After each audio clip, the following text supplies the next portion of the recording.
Good morning guys. Okay, so today I'm going to be talking again about my Sony ZV-1.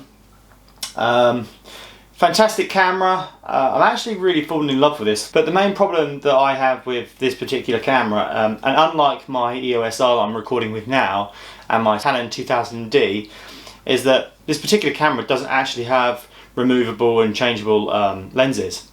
So this is a fixed lens camera. It's a compact 4K stills and video camera. Personally, I don't use this for photography. I bought it mainly for filming. I think it's absolutely great form factor. It's small, it's lightweight, and the quality of the image that you get out of this camera is exceptional for the cost. I mean, I paid £700 for this camera, and honestly, the 4K quality I think is great. So this is definitely going to be my sort of on the go, run and gun sort of video camera. So the one issue with this camera though is, although it does actually have a built-in ND filter, which is actually quite rare really for a sort of compact camera, and actually was one of the reasons why I did originally purchase this camera, was because of the built-in ND filter. I thought, okay, I don't actually have a thread that I can attach an ND filter to the camera, but the internal one should work. So I did go out and take the camera out a few days ago. I'll pop some footage up now. I've got the ND filter on.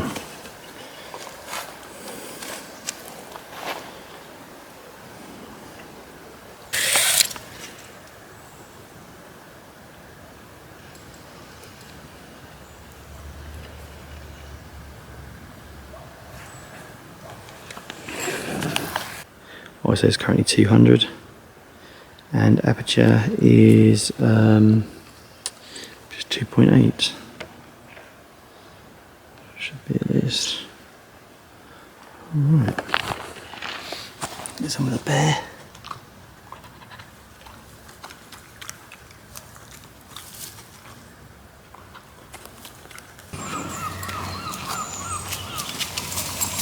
Let's go.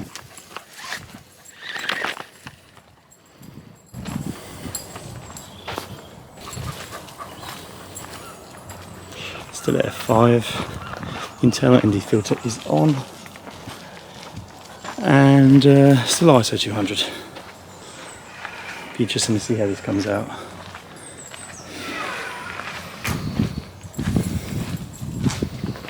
Henry.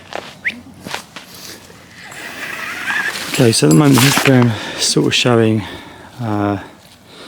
exposure is sort of all over the place. So I'm gonna change the f stop to 7. Okay, that's now f.8, f8 with 50 frames, 4K, ISO 200, f.8. I think that is good. I have got zebras on the water at the moment, but I think that would be okay if I just, we'll see. It's Henry.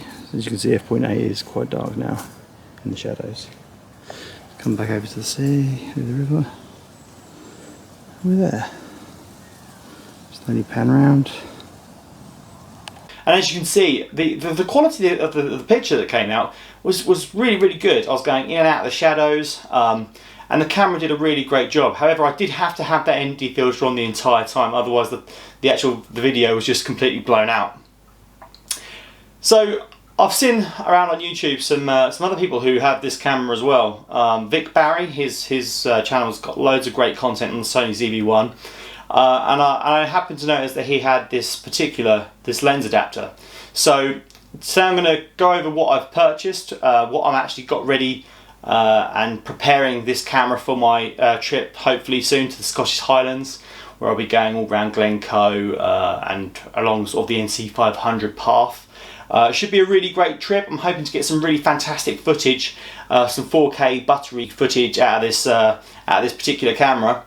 But I know I need to sort of make some modifications to this camera if it's going to really, do what I need it to do for me on that trip.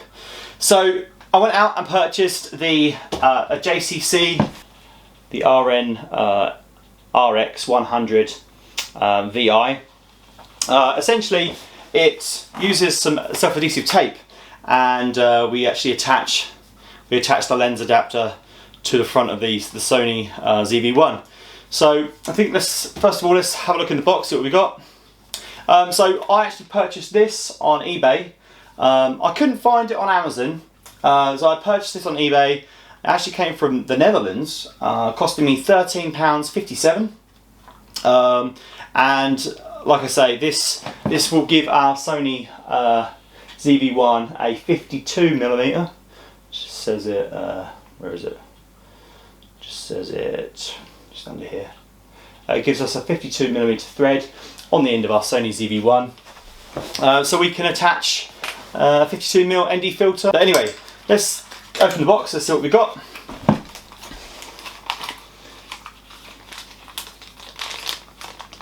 Okay, so in a protective little bag. Okay, yeah, so we get a plastic lens cap cover, which is great. I'll show you why in a second.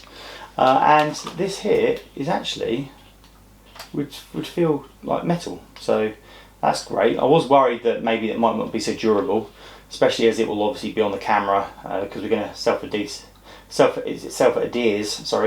to the camera. I was worried that if this was plastic, which it certainly isn't, that might be an issue for us. But anyway, let's take a look at that now. So there's absolutely no instructions at all in the box as to how to fit this. So let's see how we go. Hopefully this is going to work. I think what I'm going to do is I'm going to keep the electronic zoom lens down when I attach it. I think, yeah, I think it'll give us more stability. So I'm going to close that up.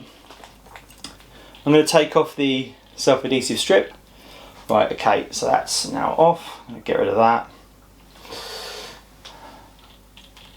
And I guess it's a case of trying to do my best now to line it up. That looks good. Apply some downwards pressure without hopefully not breaking the actual camera. Okay, so let's turn it on. Let's have a look. Awesome. Okay, so now I'm going to look at the ND filter I bought.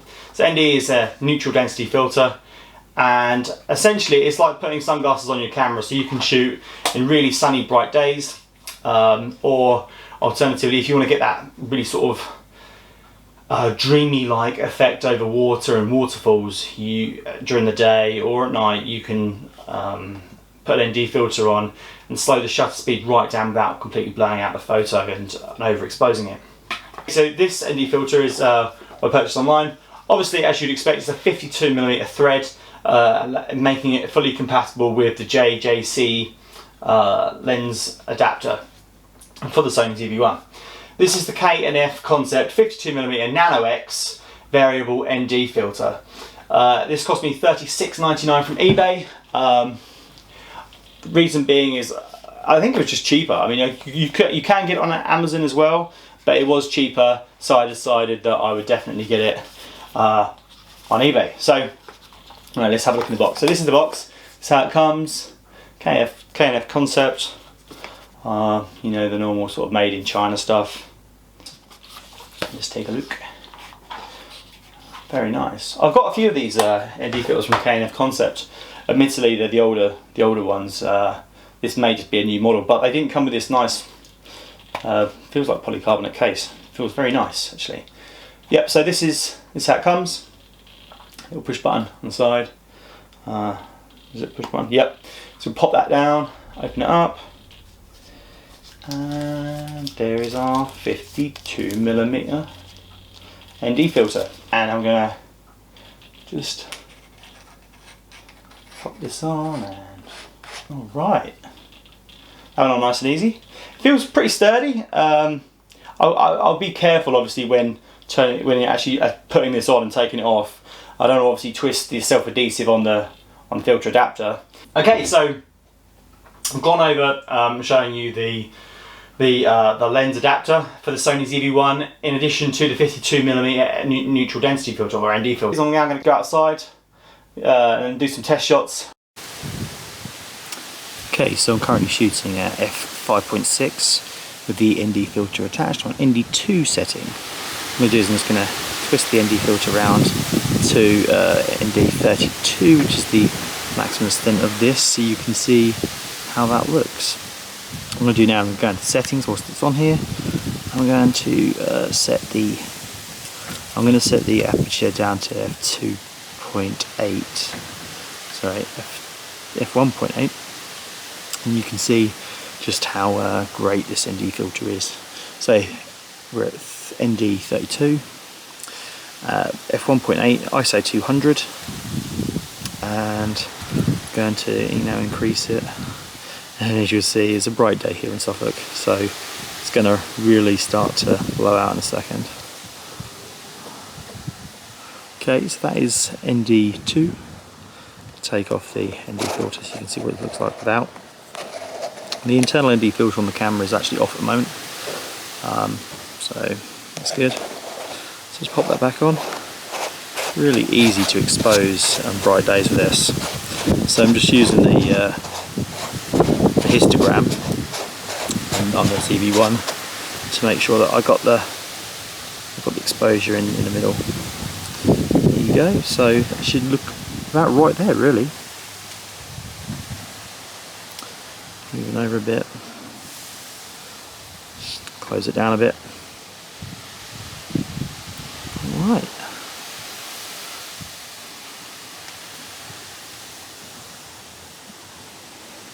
Done for the day, so I'm going to pop the lens cap on and we're done. So I think that's a really great bit of kit, especially for my trip to the Highlands, where obviously I'm not going to know what the weather is going to be like, and given that I'm going to be out in the sticks, you know, to be able to have the confidence that I'm going to be able to shoot in very bright light, and to ensure that, you know, the camera gets the best possible picture, then that's fantastic. Going to the Highlands is probably a once in a lifetime trip. You know, you're going to go there once probably, it's very barren up there, and you're not really going to want to go again if, you know, something happens like, you know, your video is too overexposed. I hope you found this video useful. If you did, please subscribe to the channel for more content. Cheers guys, I'll see you in the next one.